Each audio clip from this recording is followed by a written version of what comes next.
Hi friends, welcome to our channel. আজকে আমরা আবার বেরিয়ে পড়েছি। আজকে সারাদিনটা ঘুরবো, বেড়াবো, বন্ধুদের সাথে দেখা করব, মুভি দেখারও প্ল্যান আছে। আর আজকে সারাদিন আমরা কী কী করি সবই আপনাদের দেখাতে থাকবো। তো ভিডিওটি প্রথম থেকে শেষ পর্যন্ত দেখতে থাকুন। আমরা আজকে প্রথমে এলাম রবীন্দ্র সদনে। এখানেই বন্ধুদের সাথে মিট করার প্ল্যান আছে, আর একটা মুভি দেখারও ইচ্ছা আছে নন্দনে। প্রথমে আপনাদের আসুন ঘুরিয়ে দেখাই রবীন্দ্র সদন চত্বরটি। 1961 সালে রবীন্দ্র সদন স্থাপন করা হয় তৎকালীন মুখ্যমন্ত্রী ডক্টর বিধানচন্দ্র রায়ের তত্ত্বাবধানে। কলকাতার ব্যস্ততম প্রেক্ষাগৃহগুলির মধ্যে অন্যতম রবীন্দ্র সদনে বিভিন্ন প্রকার সরকারি ও বেসরকারি সাংস্কৃতিক অনুষ্ঠান, সেমিনার ও সভা আয়োজিত হয়। আন্তর্জাতিক কলকাতা চলচ্চিত্র উৎসবের সময় এই প্রেক্ষাগৃহে সিনেমা প্রদর্শনীয় ব্যবস্থা রাখা হয়। বর্তমানে রবীন্দ্র সদন পশ্চিমবঙ্গ সরকারের তথ্য ও সাংস্কৃতিক বিভাগের প্রশাসনিক নিয়ন্ত্রণাধীন। ভবনটির রক্ষণাবেক্ষণের দায়িত্ব অবশ্য পালন করে পূর্ত বিভাগ। রবীন্দ্র সদনের পাশ দিয়ে এই রাস্তাটা দিয়ে হেঁটে গেলেই আমরা দেখতে পাবো নন্দন প্রেক্ষাগৃহ। এটি হচ্ছে নন্দনের মূল প্রেক্ষাগৃহ।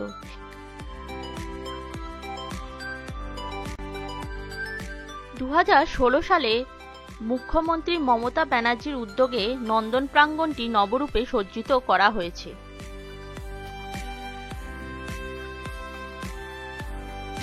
শুধুমাত্র কলকাতায় নয়, সমগ্র পূর্ব ভারতের অন্যতম জনপ্রিয় চলচ্চিত্র কেন্দ্র হল এই নন্দন। 1985 সালের 2 সেপ্টেম্বর পশ্চিমবঙ্গ সরকার কর্তৃক নন্দন প্রতিষ্ঠিত হয়। নন্দনের সুদৃশ্য স্থাপত্য বিশিষ্ট ভবনটির দ্বারোদ্ঘাটন করেছিলেন বিশিষ্ট চলচ্চিত্র পরিচালক সত্যজিৎ রায়।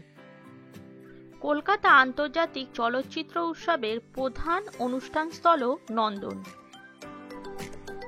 এই নন্দনে বিভিন্ন বয়সের, বিভিন্ন সংস্কৃতির মানুষের একটি আড্ডার একটি খুবই অন্যতম স্থান। এখানে সমস্ত স্কুল কলেজ থেকে বিভিন্ন বয়সের মানুষই আসেন, গল্প করেন, বন্ধুরা একসাথে দেখা করেন। তো আমরাও সেই জন্য এই জায়গাটাই সিলেক্ট করেছি। আমরাও কলেজ লাইফ থেকেই এখানে এসে আড্ডা মারতাম, গল্প করতাম। তো এটা একটা খুবই নস্টালজিক প্লেস কলকাতাবাসীদের জন্য। এই নন্দনে হলগুলির ধারণ ক্ষমতা যথাক্রমে 913, 200 ও 100। এছাড়াও নন্দনে 4টি অডিটোরিয়াম ব্যবহৃত হয় শুধুমাত্র সেমিনার ও সাংবাদিক সম্মেলনের উদ্দেশ্যে। নন্দনের 2 অডিটোরিয়াম সম্মুখস্থ লবিটি ব্যবহৃত হয় প্রদর্শনীর উদ্দেশ্যে।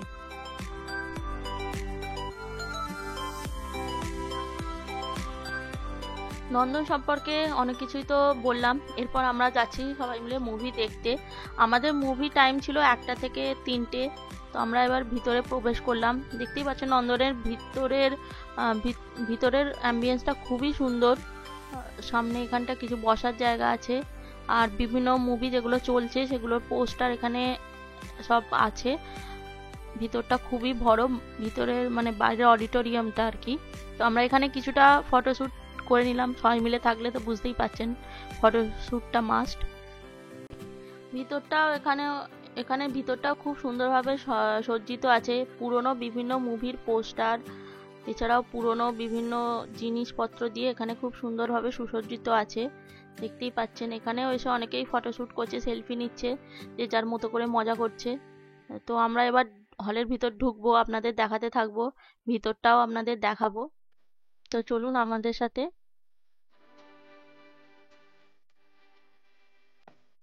আমাদের মুভি দেখা কমপ্লিট হয়ে গেছে। এবার সবাই আস্তে আস্তে বেরোচ্ছে, আমরাও এবার বেরোবো বাইরে। দেখুন এটা নন্দনের পুরো ভিতরের অ্যাম্বিয়েন্সটা হলের। আর এখানে টিকিটটা খুবই চিপ, সামনে 30 টাকা, 50 টাকার উপরে ব্যালকনি 70।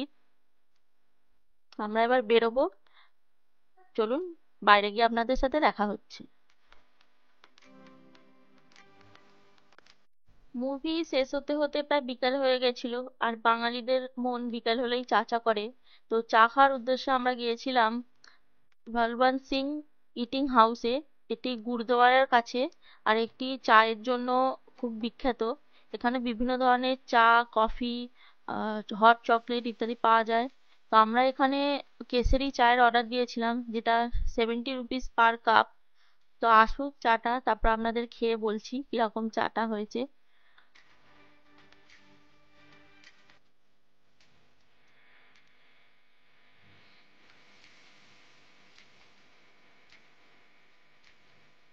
দেখুন চলে এসেছে আমাদের কেসরি চা, বেশ ভালোই কোয়ান্টিটিতে আছে আর খেতেও খুব সুস্বাদু ছিল। সন্ধ্যেবেলা নন্দন চত্বরটা খুবই সুন্দর লাগে, লাইটিং হয়ে গেছে, কত সুন্দর পরিবেশটা, মানে অসাধারণ লাগছে। নন্দন চত্বরটা লকডাউনে পরে আজকে ফার্স্ট টাইম এলাম, মানে তৃতীয় কোভিডের যে ওয়েভটা এসেছিল, খুবই ভিড় হয়েছে এখন। আমরা অনেক বেলা এসেছিলাম, 12টার সময় এসেছিলাম, তখন পুরো ফাঁকা ছিল। এখন সন্ধ্যে হয়ে গেছে, এখন প্রচুর ভিড় হয়েছে, দেখতেই পাচ্ছেন আমার পেছনে প্রচুর ক্রাউড হয়েছে, প্রচুর লোকেরা, এত সুন্দর লাইটিং, এত ঝাঁকজমক, খুবই ভালো লাগছে। এবার আমরা এখান থেকে ব্যাক করব, বাস ধরতে যাচ্ছি, বাস ধরে ব্যাক করব। ফোয়ারা শুরু হয়ে গেছে, কি ভিড় হয়েছে নেক্সট শোয়ের জন্যে। সামনে সিনেমার শো আছে এখন 6টা থেকে, তার জন্য এখন থেকেই লাইন পড়ে গেছে, খুবই ভিড় হয়েছে। আমরা এবার বেরোচ্ছি।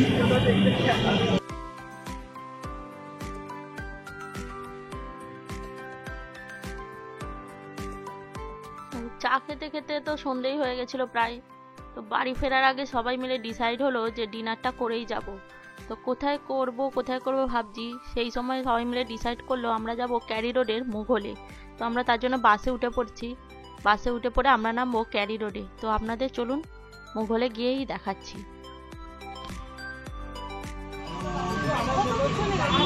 চলো বাসে বসে পড়েছি, এবার আমরা যাচ্ছি কোনো একটা রেস্টুরেন্টে গিয়ে খেয়ে দিয়ে নেবো, ঠিক আছে? তারপরে তোমাদের সাথে আবার দেখা হচ্ছে রেস্টুরেন্টে গিয়ে, ওকে?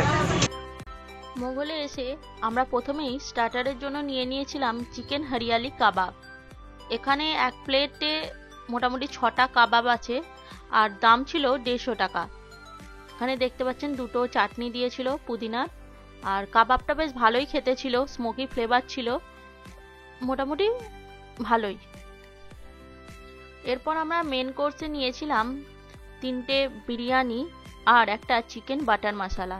বিরিয়ানিগুলো খুবই লাইট ছিল আর বাটার মশলায় ছিল 6 পিস চিকেন। বিরিয়ানির দাম 110 টাকা করে পার প্লেট আর চিকেন বাটার মশলা ছিল 250 টাকা।